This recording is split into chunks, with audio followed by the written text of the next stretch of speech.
Hola, ¿qué tal? Bienvenidos a DC's Comic. El día de hoy hablaremos de Old Man Logan.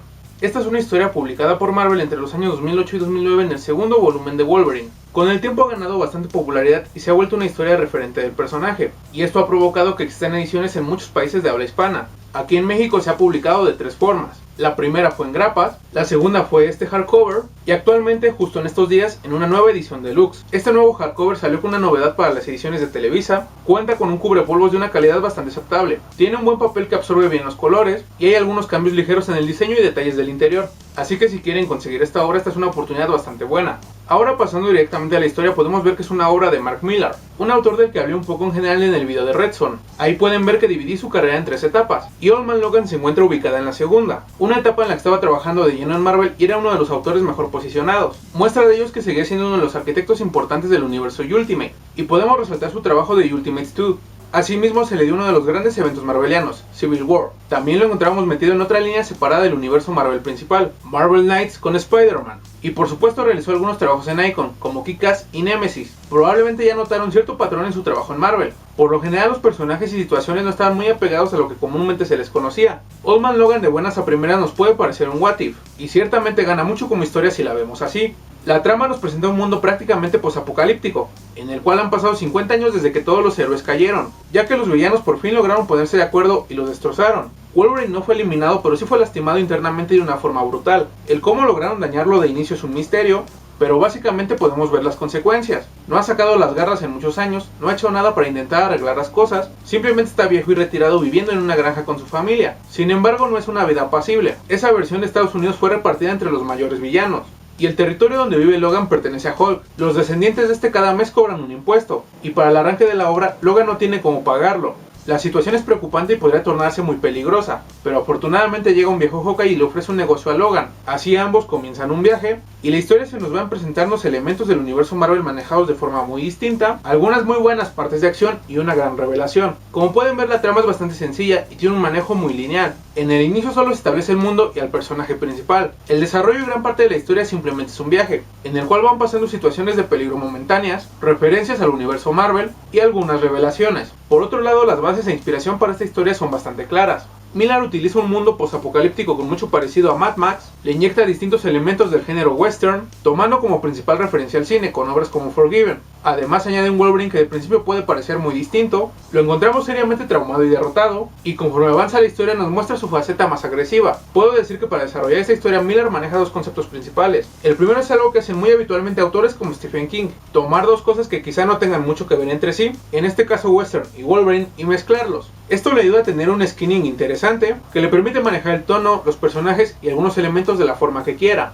El segundo concepto es sostener tu historia a base de una tachuela. ¿A qué me refiero con esto? La historia inicia de forma sencilla y se desarrolla con situaciones que no son muy importantes ni trascendentes. Lo que genera más interés e intriga durante el transcurso es el misterio principal, la gran revelación, ¿por qué Wolverine está así, a tachuela? Esto nos permite ver que la historia básicamente está dividida en dos partes, y lamentablemente genera que la segunda ya no sea tan interesante, y que la conclusión genere un sabor agridulce. La escritura de Millar aquí tiene un buen nivel y es aceptable, pero aquí podemos ver perfectamente lo que representa el Millar de su segunda etapa. Es una historia muy entretenida, con elementos muy divertidos, con un ritmo constante y muy fluido, manejada de forma muy ligera y sin poner atención en detalles importantes. Es una historia donde solo Logan tiene un desarrollo de personaje, no conocemos nada de su familia, unos personajes que podrían darle mucho respaldo. Lo que pasa con ellos en la historia de momento es impactante, pero realmente no importa. Los héroes y personajes que tienen un poco más de participación simplemente son planteados de una forma distinta a la que conocemos, pero no se hace nada con ellos. La trama tiene temas muy interesantes, pero son manejados de forma superficial. Millar nos toma el tiempo de construir las cosas de forma sólida.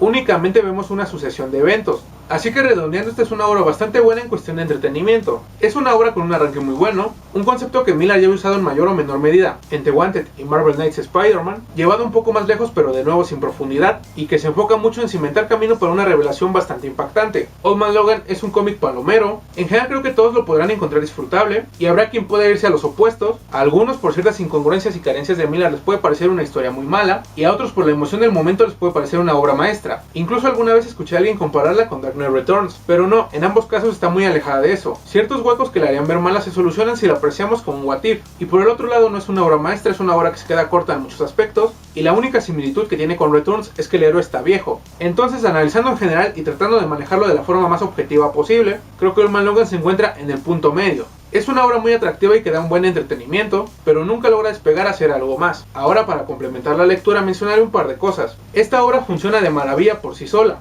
pero hay algunos otros trabajos de Miller con los que ligeramente se relaciona, así que la primera lectura es verla como una obra autoconclusiva. La segunda es ver la interpretación que tiene Mark Millar de Wolverine. Para esto podemos checar Ultimate X-Men, en donde Logan era un protagonista importante, y por supuesto el trabajo que hizo en el volumen que más tarde incluiría a Old Man Logan, con las historias Enemy of the State, Agent of S.H.I.E.L.D. y Prisoner Number 0. La tercera lectura es una que puede generar una crítica más dura a la historia. Miller en cierto modo sugirió que Old Man Logan es canon, era un futuro posible para el universo Marvel.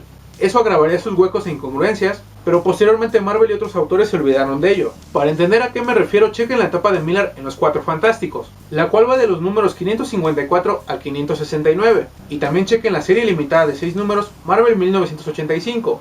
Quizá posteriormente hable de estas tres historias en conjunto y de la propuesta que Miller tenía para el universo Marvel. En el apartado artístico tenemos a Steve McNiven, un dibujante conocido por trabajar en Meridian, algunos números de Amazing Spider-Man, Marvel Knights 4 y Death of Wolverine. El arte que nos presenta aquí está en un nivel bastante bueno. McNiven es un dibujante que por lo general tiene un control excelente de la anatomía, y una de sus cualidades más fuertes es la cantidad de detalle que le pone a su trabajo. Su detallismo ayuda mucho principalmente en los rasgos faciales, y por supuesto en escenas de acción o con contenido fuerte. También consigue que goce de fondos muy elaborados, con toques especiales hasta en los objetos más pequeños. Otro aspecto que fortalece bastante la cantidad de detalle de McNiven es el entintado. En esta obra está realizado por Dexter Vines y funciona prácticamente a la perfección, nos entrega grandes acabados. También es por esa cualidad que las referencias al universo Marvel son muy agradables y existen en detalles de todo tipo. El dibujo mantiene el tono estable, la mayoría del tiempo mantiene una atmósfera de abandono, nostalgia y suciedad, y los colores de Murray Hollowell son bastante buenos. En el aspecto narrativo es donde podemos hallar opiniones encontradas, ya que comúnmente McNiven no tiene una fluidez en lo que está contando, muchas veces es demasiado estático, se centra en los momentos más importantes y en grandes imágenes impactantes. En esta obra siento que pulió un poco ese detalle, pero en algunas escenas se siente un tanto rígido. En términos generales el apartado artístico de este cómic es grandioso, y personalmente lo disfruto bastante. Ahora hablaré con algunos spoilers, así que si no has leído esta historia, pausa el video. Primero me gustaría mencionar que las referencias que hace Miller al universo Marvel están bastante divertidas. Varias las hacen en un tono ligeramente humorístico, como pueden ser el automóvil de Spider-Man, Venom hundiéndose a un tiranosaurio, o los cadáveres de un Loki gigante y Hank Pym. Otros quedan ad hoc para el mundo, como el objeto de los Cuatro Fantásticos que usan los descendientes de Hulk o la sala de trofeos de Red Skull. Fuera de esa parte entretenida nos vamos a la gran revelación. Wolverine asesinando brutalmente a todos los X-Men por engaño de Mysterio. Aquí se generan varias preguntas. ¿Cómo Mysterio logró engañar a un nivel tan cabrón a Wolverine? Quizá fue un plan bien formulado con muchos villanos de gran inteligencia, pero es algo que no se indaga para nada. Ahora, ¿cómo Wolverine mató a todos los X-Men? Los pudo agarrar desprevenidos, pero hay varios que le podían hacer frente. Por ejemplo, Cyclops no hubiera dudado en detenerlo. Pero bueno, logró eliminar a todos. Y sin embargo Jubilee logró seguir peleando con él durante más de 90 minutos. O sea, la revelación me gusta, la primera vez que lo leí fue muy impactante, pero creo que pudo estar mucho mejor pulida. Y obviamente gracias a ello darle más puntos a la historia en general. Pasando a eso podemos ver que hay elementos que no van a ningún lado. Los topoides simplemente son un recurso para cierta situación en el guión. La Spider-Bitch no tiene utilidad alguna, más que quizá romper la regla de que los familiares de los héroes van a ser héroes. Y también vemos que el viaje de Hawkeye realmente no cumple ningún objetivo. De nuevo es más un recurso del guión para que la historia avance. Y bueno, ya casi para concluir, vámonos al final. Creo que en esta historia nuevamente vemos que Mark Millar no sabe hacer finales. Muy probablemente es una carencia, uno de sus defectos más grandes como guionista, pero también puede ser que simplemente no le importa. Millar solo se concentra en hacer promesas atractivas y manejarlas de forma entretenida. Este final es muy curioso, prácticamente tenemos dos clímax. El primero, una batalla con Red Skull, bastante buena, muy agresiva y brutal, pero que termina de forma simplona. Y el segundo, que es un combate con Hulk mucho más corto, y que tiene un cierre bastante anticlimático. En sí esta obra queda abierta. El único punto que cierra es que Logan vuelva a ser Wolverine, y de ahí años después Marvel decidió continuarlo con el tie-in de Secret Wars Old Man Logan, en donde Bendis en cierto modo mantuvo la estructura de esta historia, simplemente era un viaje con peleas y demás, y que tuvo como fin que este Logan llegara al universo principal. Y el volumen actual de Jeff Lemire, que tiene un arranque bastante flojo porque simplemente se limita a hacer versus, y de ahí mejora para profundizar un poco en el personaje. En fin, ya veremos si algún día logran redondear lo que es Old Man Logan. Por el momento he terminado con esta historia, quizá alguna vez hable un poco más a fondo de la trama en general. Tú dime en los comentarios qué te pareció el video, qué te pareció la historia, los autores y todo lo que quieras. Sigue en This Is Comic.